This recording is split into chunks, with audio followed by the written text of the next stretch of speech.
क्लेशमूलः कर्माशयो दृष्टा दृष्टजन्म वेदनीयः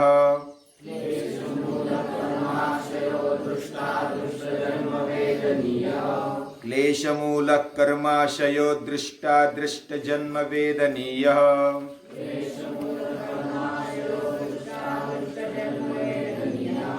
ते प्रतिप्रसव हेयाः सूक्ष्माः ध्यानहेयास्तद्वृत्तयः ते प्रतिप्रसव हेयाः सूक्ष्माः ध्यानहेयास्तद्वृत्तयः क्लेशमूलः कर्माशयो दृष्टा दृष्टजन्म वेदनीयः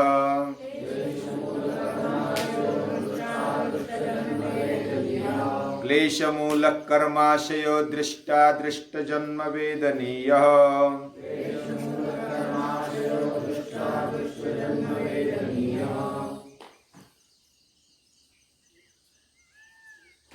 सभी दुनिया में लगभग योग के लिए कोई विरोध नहीं है। महर्षि पतंजलि उन्होंने ऐसी बात एक एक बताई है योग दर्शन में कि बहुत सारे देशों ने आज भी उनको स्वीकारा है, योग को स्वीकारा, योग भी कर रहे हैं। इसके पीछे उनकी व्यापक दृष्टि है और मूल बात कौन सी हमारे जीवन में समझनी चाहिए, करनी चाहिए, वो आगे बढ़ानी चाहिए, ये बात उन्होंने की है। बाकी बातें नहीं की है। धर्म, पंथ, संप्रदाय या तो अलग अलग ऐसे बिना कारण के नियम उन्होंने बनाए नहीं है, क्योंकि ये स्वयं अनुशासन है। सेल्फ डिसिप्लिन से योग होता है और यही सही मार्ग है दुनिया बदलने का। व्यक्ति व्यक्ति बदलेगा और दुनिया बदलेगी, यानी कि हर एक मनुष्य बदलेगा और दुनिया भी बदलेगी, यानी पूरा समाज, पूरी दुनिया, दुनिया में जो मनुष्य मात्र है, बाकी प्राणी तो बदलते नहीं है, बाकी उनके व्यवहार से बराबर चलते हैं। मनुष्य ही इधर उधर होता है, तो उसको योग्य दिशा मिलने की आवश्यकता है और वो योग से मिलती है। उसको दिशा देने का काम कौन करता है? तो हमने सुना योग करता है, लेकिन योग कैसे करता है? योग अपने चित्त को आत्मशक्ति से जोड़ देता है, यानी अंतःकरण को जब हम आत्मशक्ति से जोड़ देते हैं तो योग बनता है।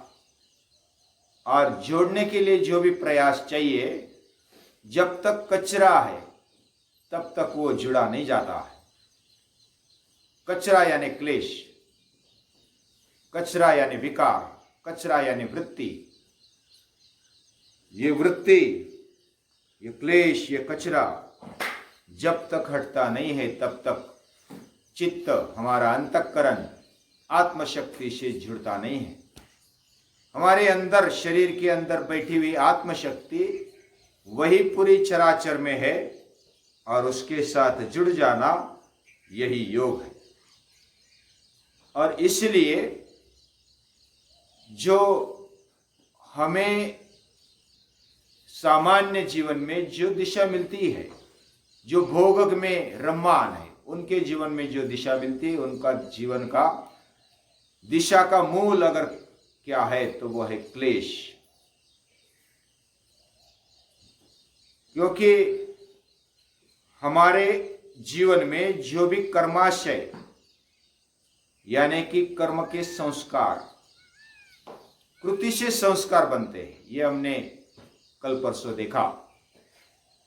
पहले विचारों में भावना स्थिर होती है, बार बार विचार करते हैं तो भावना स्थिर होती है, वही भावना संस्कार रूप में ठहरती है, फिर संस्कार ठहरते ठहरते वैसा ही स्वभाव और चरित्र बन जाता है, वो वृत्ति बन जाती है।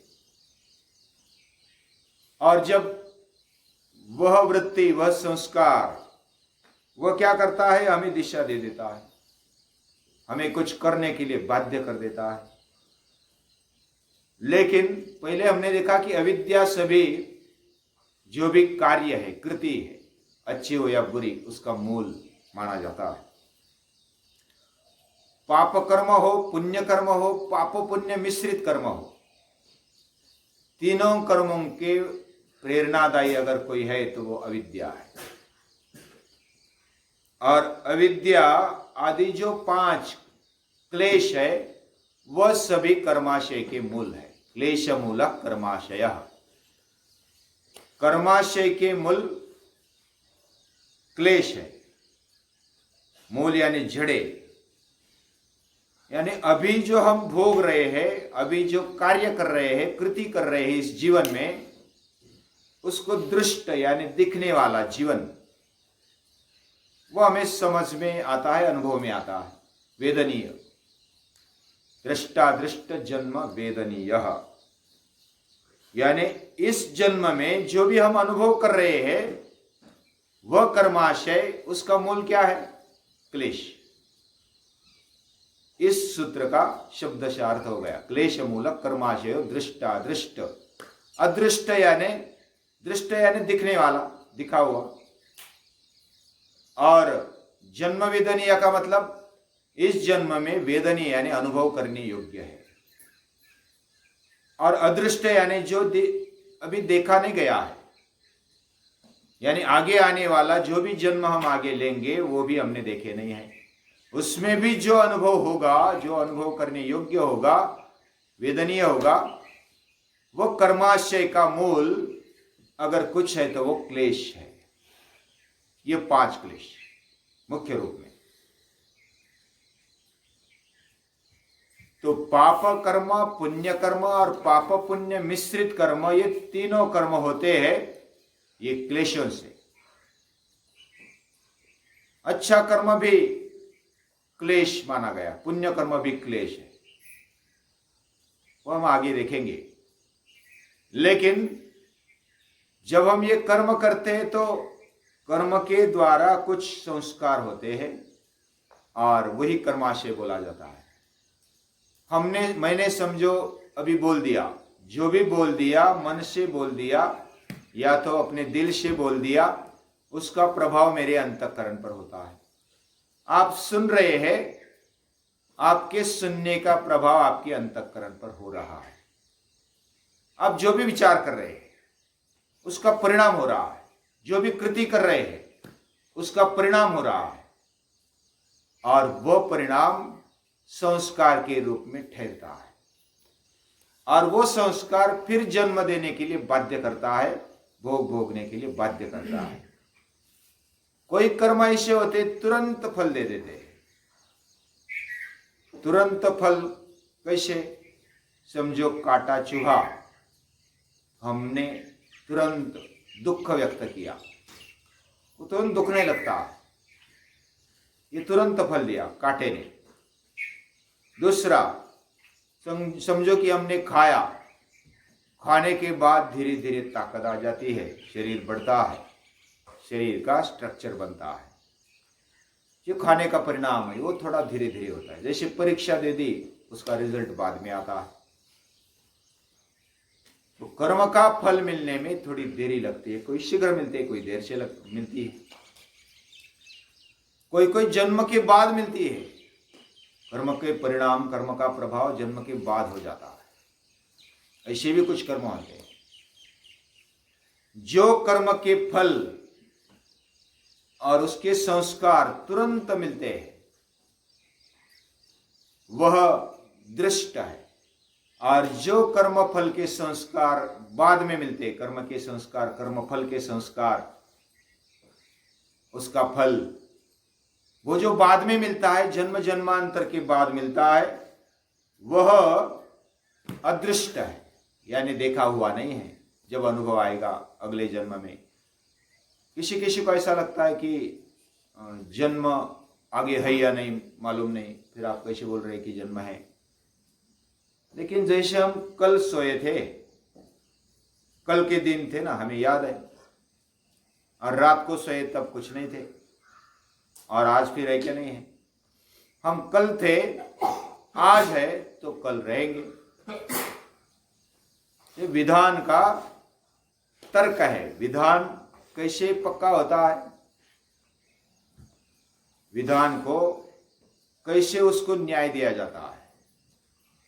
जैसे तो मनुष्य मरता है, ये विधान है, यानी कि ये सत्य है, मनुष्य मरता है। और प्रभाकर मनुष्य है, तो प्रभाकर भी मरेगा, यानी जो भी मनुष्य है वो मरेगा। मनुष्य मरता है तो प्रभाकर मनुष्य है, मनुष्य मरेगा तो मनुष्य प्रभाकर है, तो प्रभाकर भी मरेगा। ये विधान है, यानी कि ये विधान कैसे ये सत्य है उसको पुष्टि मिल गई, और वो सत्य कैसे है वो लागू हो गया। इस प्रकार जो भी इधर कर्म और उसका परिणाम और वो जन्म जन्मांतर में मिलता है, तो अगला जन्म होगा या नहीं होगा। फिर इससे अनुमान ऐसा लगा सकते कि कल हम थे, आज है, कल भी रहेंगे। यानी प्रभाकर मरेगा नहीं, कल था, आज है, कल देह छोड़कर जाएगा, फिर भी किसी न किसी रूप में वो आएगा, मरेगा नहीं। पुनर्जन्म इस बात को पुष्टि देता है। किया हुआ व्यर्थ जाता नहीं है, निराश मत होना, ये ताकत देता है। ये जो योग दर्शन है ये पुनर्जन्म को मानता है, और पुनर्जन्म मानता है तब हमें आधार मिलता है कि मैं जो भी कर्म करूंगा उसको व्यर्थ जाने की संभावना नहीं, वो काम आएगा ही आएगा। इसलिए तो बचपन में कोई जो व्यक्ति है ना, बचपन में बहुत बड़ा अभ्यास कर लेते, आगे आगे बढ़ते, किसी को देरी लगती है। तो पहले जन्म में अभ्यास किया, अभी उससे आगे बढ़ रहे तो थोड़े रिवीजन किया तो फट याद हो गया, चल गए आगे। तो ये पुनर्जन्म का सिद्धांत योग दर्शन मानता है। और जन्म जन्मांतर, ये जो जन्म है, दृष्ट जन्म और अदृष्ट जन्म, वो वेदनीय है। वेदनीय यानी अनुभव करने योग्य है, अनुभव में आता है हमारा जीवन। जैसे कल हमने खाया था, आज पचा, आज वजन बढ़ गया, वो परिणाम मिल गया। कर्म का परिणाम मिलता है, तो कर्म का परिणाम मिला, ये कर्माशय है, कर्म संस्कार है, उसका परिणाम मिल गया। और वो परिणाम शरीर पर जैसे होता है वैसे मन पर, अंतःकरण पर भी होता है। और अंतःकरण पर जो होता है वो संस्कार माना जाता है, और शरीर पर भी संस्कार होता है, लेकिन वो संस्कार इस जन्म तक टिकता है, शरीर का संस्कार। लेकिन अंतःकरण का, मन का संस्कार वो जन्म जन्मांतर तक टिकता है, वो वासना जल्दी छूटती नहीं। जैसे जड़ भरत, वे हरिण के बच्चे को देखते, वो कथा मालूम है सभी को, उसमें अटक जाते हैं, और फिर हरिण का जन्म ले लेते हैं, हिरण का जन्म। फिर उनको याद रहता है कि मैंने उनको उससे ज़्यादा आसक्ति रखी, राग यानी आसक्ति, वो क्लेश हो गया, और क्लेश के कारण जन्म वेदनीय, अदृष्ट जन्म वेदनीय, यानी आगे आने वाला, भविष्य में आने वाला जन्म भी वो अनुभव कर सकते, उनको याद था। फिर उन्होंने वो जन्म से फिर मनुष्य जन्म ले लिया, फिर उनको मुक्ति मिल गई, ऐसी कहानी है। तो क्लेश ये मूल है कर्माशय का, और वो दृष्ट जन्म का वेदनीय है। दृष्ट जन्म को, दृष्ट जन्म में उसको अनुभव कर सकते हैं, और अदृष्ट जन्म जो भविष्य में जन्म में मिलेगा उसमें भी अनुभव कर सकते हैं। ये इस सूत्र का अर्थ हुआ। अभी कर्म फल ये क्या क्या परिणाम देगा, कौन से फल उसके मिलेंगे, ये कल देखेंगे, कल के सूत्र में वो भी आएंगे। कर्म का सिद्धांत ये भी जानने जैसा है, अभी इसमें थोड़ा बहुत आएगा, गीता में भी है। लेकिन कर्म सिद्धांत समझना जरूरी है, किसका क्या फल मिलता है, क्या करने पर क्या होता है, इसलिए क्या करना चाहिए ये समझ में आता है। तो ये बात हम कल देखेंगे।